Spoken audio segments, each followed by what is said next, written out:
শুরু হয়েছে পাট কাটা ও জাগ দেওয়ার মৌসুম। তবে জলাশয়ে পর্যাপ্ত পানি না থাকায় বিপাকে পড়েছেন ঝিনাইদহের কৃষকরা। এতে উৎপাদন কমার পাশাপাশি খরচ ওঠানো নিয়ে শঙ্কায় কৃষকরা। এ নিয়ে আরও জানিয়েছেন সহকর্মী আব্দুর রহমান মিল্টন।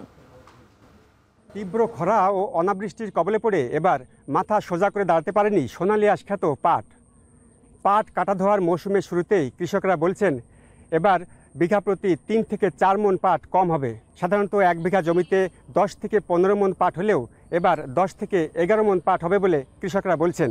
অন্যদিকে তাদের উৎপাদন খরচ বেড়েছে বহুগুণে।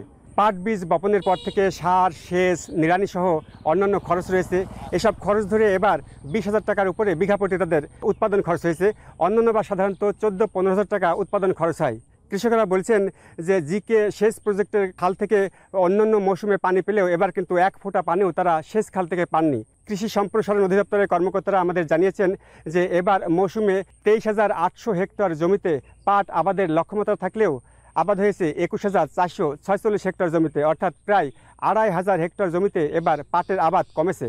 চলতি মৌসুমে যেমন পাটের আবাদ কম হয়েছে, গত মৌসুমেও কিন্তু পাটের আবাদ কম ছিল। কৃষকরা এই মুহূর্তে যে পাট কাটা ধোয়ার কাজ করছে, সেই পাট কাটা ধোয়ার কাজেও কিন্তু ভোগান্তির মুখে পড়ছে। অর্থাৎ পর্যাপ্ত খাল বিলে পানি না থাকায় পাট পচানো এবং আঁশ ছাড়ানোর যে কাজগুলো রয়েছে, সেই কাজগুলোর ক্ষেত্রে নানা সমস্যায় তাদের পড়তে হচ্ছে।